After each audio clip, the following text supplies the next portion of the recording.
everybody, this is Peggy for CropStop.com, and I want to just do a real quick little video showing you the new Pebbles ink chalks that we now carry at CropStop. There's several different colors out there, groups of colors. I'm going to be using the basic brights and the jewel tones.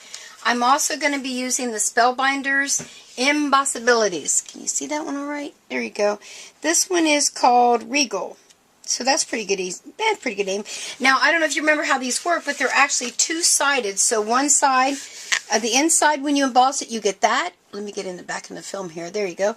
And then you just flip it over and you can do the other side. So you get two embossing folders for one. So we're going to show you that, what we got with that. I'm going to be using Versamark, which is a watermark stamp pad, and I'm going to use that when I did my embossing, and I'll show you how I did that, what it turned out to look like. Well, you know what, let's just get started showing you some things here.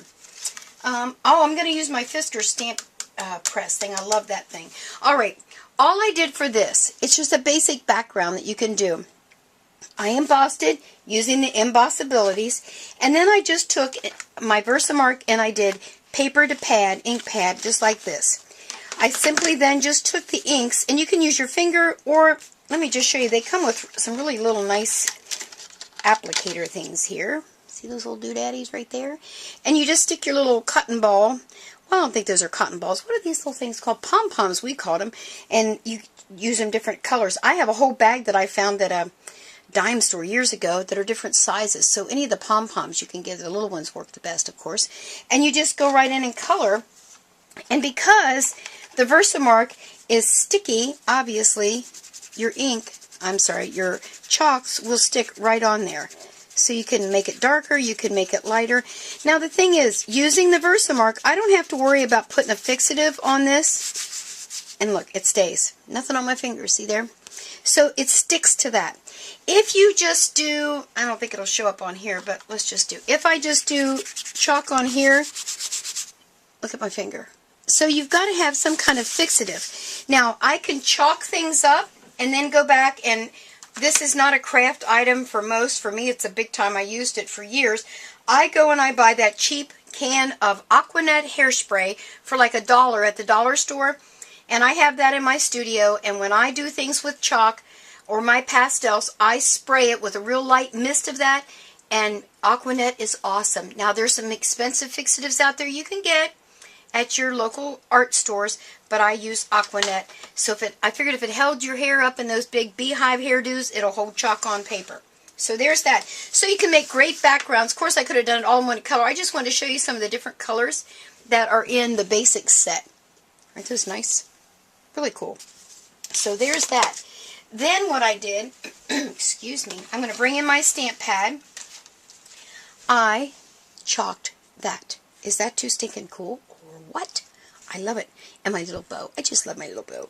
And so let me just show you how I did that. I have my Fisker's stamp press. I'm going to take my Versamark. Make sure I'm in here where you can see me okay. Yeah.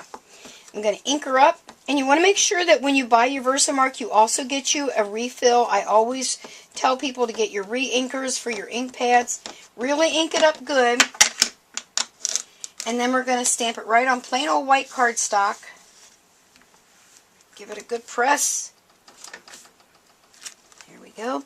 Now, there's two things I could have done. I could have went in with clear embossing powder, but because this stamp is solid right in here, I wouldn't have been able to color it. It just would have looked yucky. I wouldn't have liked it. Well, I know I wouldn't, because guess what? I tried it. Alright, now let me bring these back in. I'm going to switch over and use blue. Well, you know what? I'll use the yellow in the center. Make sure I have that yellow. And then, I hope the camera can see this. Maybe I can zoom in a little bit more. Let's get it down. Okay, let's see if this shows. Alright, check this out. Oh, it's got a little bit of green and black. Oh, bummer. That just flusters my guster. I don't know if I can cover it up or not, but we'll try. But you know, it could be a multicolored flower. What the world cares? Who cares? Okay, so I'm going to color that all in. And I'm going to change out. And I'm going to grab my next color. And I'm just going to start coloring my flowers.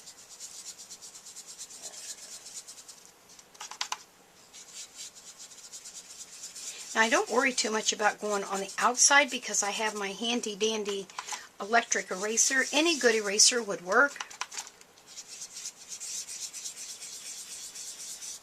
You see how that Versamark is holding that chalk right on there. Those pastels are really holding.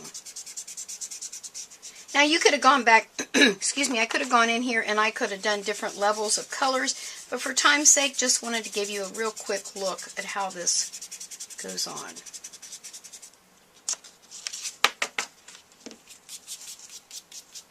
Now, let me bring this in and show it to you. Oh, my goodness, I forgot. I zoomed. Ooh. There we go. See the color? Now, I just have this little Helix electric eraser. I love this little guy. I've had him for years, and I can go in and just take off all that little excess. And as I said, any good little eraser would work. But I'm lazy, and I like my little electric one here.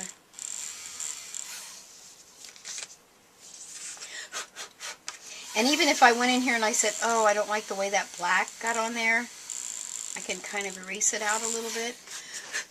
So see, I can kind of erase my mistake out of there. But this little eraser, like I said, anyone will work. But I just go in there and erase that out to get my shape back to my flower.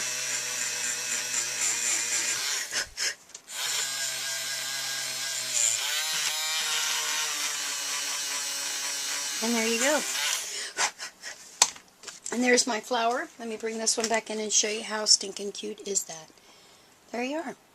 So there are lots of things you can do. There's a lot of other techniques. There's one out there that I did years and years ago where I took the chalks and I shaved them up a little bit and spritzed them, and I'll do that technique another time. But I just wanted to oh, wait a minute. I got one more I want to show you.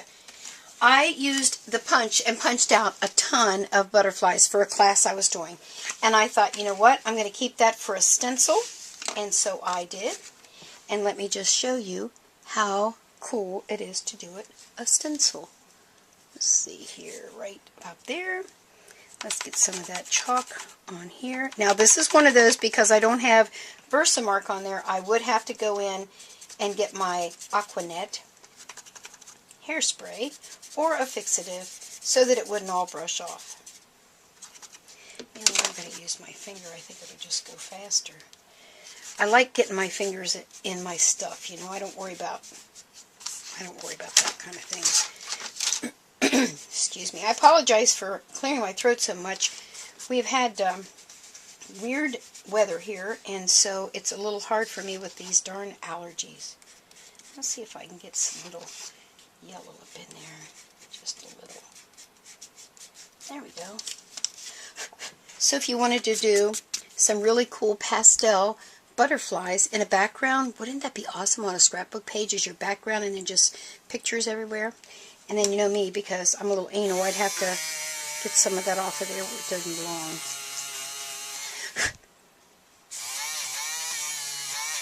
Can you tell I love my little eraser? Check that out. Is that too stinking cute or what?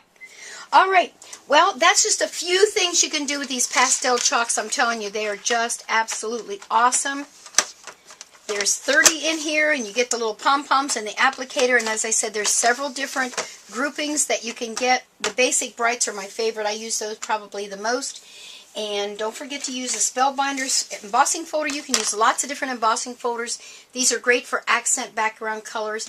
And make sure to stop over to CropStop and tell them that Peggy sent you. You have a good one. Bye.